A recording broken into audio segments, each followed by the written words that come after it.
Welcome student again. इस video में हम MCQs करेंगे चैप्टर नंबर 12 के एरिया रिलेटेड टू सर्कल। ये पार्ट 2 है बेटा। First question, area of shaded reason in the given figure is. Figure दिख रही है बेटा, फिगर सेक्टर्स नज़र आ रहे हैं। सबको पता है area of sector θ/360 into pi are square. तो एरिया ऑफ शेडेड रीजन, ये वाले शेडेड रीजन का एरिया क्या आएगा, बड़े सेक्टर में से छोटा सेक्टर माइनस कर देंगे। तो area of shaded reason is area of bigger sector minus smaller sector. Theta दोनों का सेम है, इस क्वेश्चन के लिए थीटा तो कॉमन ही है 45। रेडियस छोटे सेक्टर का 3 है, बड़े का 4 है। मान लो R1 बड़े सेक्टर का रेडियस मान लिया 4 है और R2 छोटे सेक्टर का है। तो एरिया ऑफ शेडेड रीजन मैंने लगा दिया, बड़े सेक्टर का area θ/360 into pi R1 square minus θ/360 into pi small R square छोटे सेक्टर का। तो हमने देखा θ/360 पाई कॉमन आ जाएगी, एक क्वांटिटी कॉमन आ गई, निकाल ली, बाकी R1 square minus R2 square. अब प्लग इन कर दो वैल्यूज़। थीटा 45 था, अपॉन में 360। पाई की वैल्यू मैंने नहीं रखी, in terms of pi answer है तो पाई रहने दो। R1 की वैल्यू कितनी थी 4 का स्क्वायर, उसकी 3 थी, 3 का स्क्वायर, ये 8 टाइम्स चला जाएगा। सो पाई बाय 8 और ये क्या हो जाएगा 16 माइनस 9, 16 माइनस 9 इज़ 7, तो 7 पाई बाय 8। ऑप्शन चेक करेंगे, that is D is the right answer. I hope clear है सबको। चले सेकंड क्वेश्चन। सेकंड क्वेश्चन है, circle is inscribed in A square of side 14। मान लो ये स्क्वायर है, साइड दी हुई है 14, ये उसके अंदर एक सर्कल इंस्क्राइब किया हुआ है। अब क्वेश्चन क्या पूछा है, ये सर्कल है inscribed in A square of side 14, area of the square not included in a circle. इस रीज़न का मतलब वो स्क्वायर का एरिया निकालना जो सर्कल में नहीं आ रहा है, सर्कल में ये वाला नहीं आ रहा है, शेडेड पार्ट का एरिया निकालना। तो लॉजिक कुछ भी नहीं, स्क्वायर के एरिया में से सर्कल का माइनस कर देंगे। एरिया ऑफ स्क्वायर तो आ जाएगा, एरिया ऑफ स्क्वायर कितना आ जाएगा, साइड 14 है तो सबको पता है side square is the formula, area of square is side square, 14 square that is 196। पूरे स्क्वायर का आ गया। अब सर्कल का एरिया आएगा, रेडियस पता होना चाहिए। तो देखो रेडियस नहीं पता, डायमीटर तो पता है सर्कल का, यस 14 के इक्वल ही हो जाएगा। तो रेडियस कितना आ जाएगा सर्कल का, 7 आधा हो जाएगा।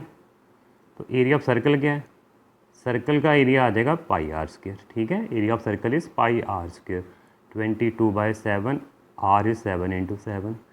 ये मल्टीप्लाई करेंगे, 154 आ गया, ये सर्कल का आ गया। अब शेडेड पार्ट का क्या आ जाएगा, स्क्वायर के एरिया में से 196 में से 154 माइनस कर दो, 4 बचा, 42 centimetre square. So option C is the right answer. चलिए थर्ड क्वेश्चन। थर्ड क्वेश्चन है, pendulum swings through an angle of 30 degree. एक पेंडुलम था that swings through an angle of 30 degree, described an arc. ये arc cover कर रहा है कितनी, 8.8 centimetre in length. The length of the pendulum, ये pendulum की लेंथ क्या होगी। तो लेंथ ऑफ आर्क का फॉर्मूला θ/360 इंटू 2 पाई आर। एक तरह हमें लेंथ ऑफ पेंडुलम निकालना है, एक तरह रेडियस ही हो गया, ये निकालना है, लेंथ ऑफ पेंडुलम रेडियस के बराबर होगी। ठीक है, ये निकालनी, और वैल्यूज़ दी हुई थीटा इतना है और लेंथ ऑफ आर्क का फॉर्मूला लगा दिया। लेंथ ऑफ आर्क क्या है, 8.8 है, दैट इज़ 8.8। फॉर्मूला क्या है, θ/360 into 2 pi R, that is 8.8। Theta 30 था, अपॉन 360 इंटू 2 इंटू 22/7, और रेडियस क्या हो गया, पेंडुलम की लेंथ होगी, वही निकालना है 8.8। अब आई होप सारे कर लोगे थोड़ी कैलकुलेशन सिंपल जी।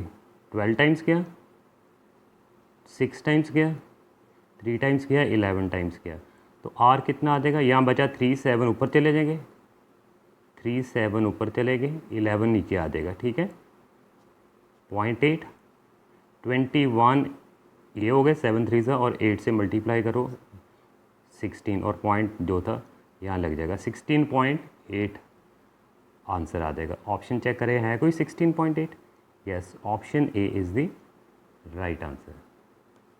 चलिए अगला क्वेश्चन। बोल रहे कि length of the minute hand of a clock is 14 centimetre. Minute hand of a clock की लेंथ 14 है, मतलब एक तरह रेडियस हो गया, मिनट हैंड की बात कर रहा है, 14 centimetre. Area swept by the minute hand in 5 minutes, 5 minute बाद सुई इधर आ जाएगी, तो एरिया कितना डिस्क्राइब करेगी, सेक्टर ही बन जाएगा। तो याद रखना 1 मिनट में एंगल कितना बनाएगी, 6 डिग्री बनाती है हमेशा मिनट हैंड। तो 5 मिनट में एंगल कितना बनाएगी, 1 मिनट में 6 डिग्री बनाती है मिनट हैंड वाली सुई। तो 5 मिनट में कितना हो जाएगा, 30 डिग्री। मतलब थीटा जो एंगल है वो 30 डिग्री बन रहा है, जो सेंटर पे ये वाला एंगल 30 डिग्री बन रहा है। तो रेडियस कितना दिया हुआ था, 14। तो एरिया ऑफ सेक्टर का फॉर्मूला लगा दें, area of sector that is theta by 360 into pi are square.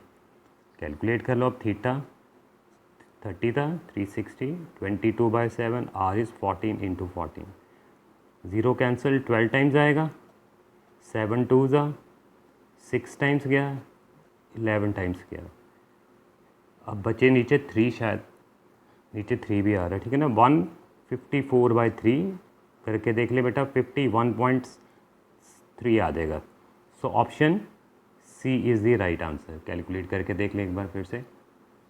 चलिए नेक्स्ट क्वेश्चन ट्राई करके देखें।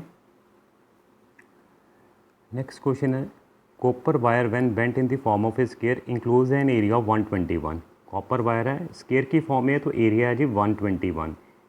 Area of square is 121। Okay, if the same wire is bent in the form of circle, same wire को bent किया circle की shape में, तो area of circle क्या होगा जी, तो एरिया ऑफ सर्कल होगा पाई आर स्क्वायर, पर रेडियस तो पता नहीं। अब इन दोनों फिगर का सेम क्या रहेगा, वायर तो वही है ना, इसका पेरीमीटर और इसकी सरकमफ्रेंस तो सेम ही रहेगी, वायर तो उतनी है, कोई फ़र्क नहीं है। मतलब अगर एरिया ऑफ स्क्वायर 121 है तो फॉर्मूला क्या होता है, साइड स्क्वायर 121, तो साइड निकल आएगी स्क्वायर की, साइड मेरे पास आ गई 121 का square root that is 11, side 11 है, तो पेरीमीटर कितना आ जाएगा स्क्वायर का, पेरीमीटर 4 इंटू साइड, ये फॉर्मूला है, 4 इंटू 11 दैट इज़ 44। मतलब पूरा वायर की लेंथ है 44। अब इसकी सरकमफ्रेंस कितनी हो जाएगी सर्कल की, 44, उसके पेरीमीटर की इक्वल होगी, लेंथ तो सेम रहेगी ना। सरकमफ्रेंस ऑफ सर्कल शॉर्ट में लिख दिया बेटा, circumference of circle is 44। Formula क्या होता है, 2 पाई आर, यहाँ से हमें रेडियस निकल आएगा 44/2 पाई, नीचे आ जाएगा 2 पाई, पाई 22/7, 7 ऊपर चला जाएगा, ये पूरा कैंसिल हो गया, 7 आ जाएगा। तो अब एरिया ऑफ स्क्वायर निकालना है, तो एरिया ऑफ स्क्वायर का एरिया ऑफ सर्कल निकालना है। सर्कल का फॉर्मूला क्या है, area of circle pi are square, 22/7, r is 7 into 7, एक 7 कैंसिल, बाकी 154। सो ऑप्शन चेक करेंगे, 154 है, yes, A is the right answer, option A is the right answer. चलिए next question,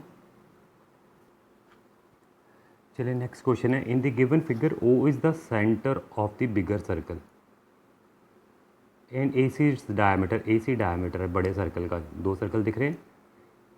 another circle with A B as diameter, छोटा जो circle उसका diameter A B है। ए सी अगर 54 है, ए सी 54 मतलब बड़े सर्कल का डायमीटर 54 था, बड़े सर्कल का रेडियस कितना आ जाएगा, ए सी 54 था, रेडियस हो जाएगा 2 से डिवाइड किया 27 सेंटीमीटर। अब बी सी बोल रहा है कि 10 है, अगर पूरा ए सी 54 था यहाँ से यहाँ तक और बी सी 10 माइनस कर दें तो 44 आ जाएगा, वो क्या आ जाएगा, ए बी आ जाएगा। ए बी क्या हो गया, diameter of the smaller circle, तो स्मॉलर सर्कल का डायमीटर 44 है, तो उसका रेडियस कितना हो गया, आधा कर देंगे 22 आ जाएगा। अब पूछा क्या है, area of the shaded region क्या होगा, तो बड़े सर्कल में से छोटे सर्कल का रेडियस एरिया माइनस कर देंगे, शेडेड पार्ट का आ जाएगा। आई होप शेडेड पार्ट दिख रहा होगा, ये वाला शेडेड पार्ट है, आई होप ठीक है। So area of bigger circle pi R1 square minus pi R2 square, ये फाइनल आंसर है area of the shaded part. Pi common आ जाएगा, R1 square minus R2 square, ठीक है। तो 22/7 R1, 27 वो 22, मैंने आइडेंटिटी लगा दी एक बार स्क्वायर करने के बजाय, R1 माइनस R2, ए माइनस बी, ए प्लस बी, चाहे स्क्वायर कर दो चाहे आइडेंटिटी मैंने लगा दी, ठीक है। R1 था 27 माइनस 22, 27 प्लस 22, ये माइनस करेंगे, ये बनेगा जी 5, ये बनेगा 49, ये गया 7 टाइम्स, ये हो गया 110 और इंटू 7 करेंगे 770 आ जाएगा, कैलकुलेट करके देखें। So option C is the right answer, ठीक है। आई होप क्लियर है, एक बार फिर से रिकैप करें। लिखे radius of 2 circles are 19 and 9 cm, meter respectively. Radius of the circle which has circumference equal to the sum of the circumference of two circle. दो circle है जिनके रेडियस R1 था बेटा 19, दूसरा सर्कल है जिसका रेडियस R2 मान लिया 9 है। अब इस सर्कल का रेडियस निकालना है, ठीक है। Find the radius of the circle, मान लिया R है, जिसकी सर्कमफ्रेंस किसके इक्वल है, इन दोनों की सर्कमफ्रेंस के सम के बराबर, मतलब इसकी सर्कमफ्रेंस 2πr किसके इक्वल होगी, पहले सर्कल की सर्कमफ्रेंस 2πr1 प्लस 2πr2 दोनों के सम के बराबर। तो यहाँ से 2π कॉमन आ जाएगा, r1 प्लस r2 बचेगा, ये 2πr था, 2π ख़त्म हो जाएगा और रेडियस कितना आ जाएगा, r1 प्लस r2। r1 था जी 19, वो था 9, 28 सेंटीमीटर। सो ऑप्शन चेक करेंगे, yes D is the right answer, option D is the right. Clear. अगला क्वेश्चन है perimeter of the quadrant of a circle of radius r is. Quadrant circle पता ही है, circle का 1/4 हिस्सा,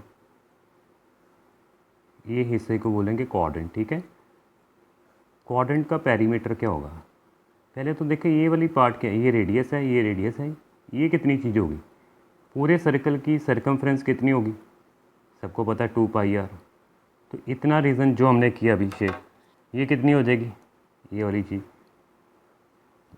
2πr पूरी होती है सर्कल की, ठीक है। जो 4 से डिवाइड कर देंगे, 1 2 3 4, चौथा हिस्सा हो गया, सो πr/2। तो ये हिस्सा आ गया πr/2, ठीक है। ये तो रेडियस है, ये भी रेडियस है, तो पेरीमीटर क्या होगा, सारा ऐड करना है।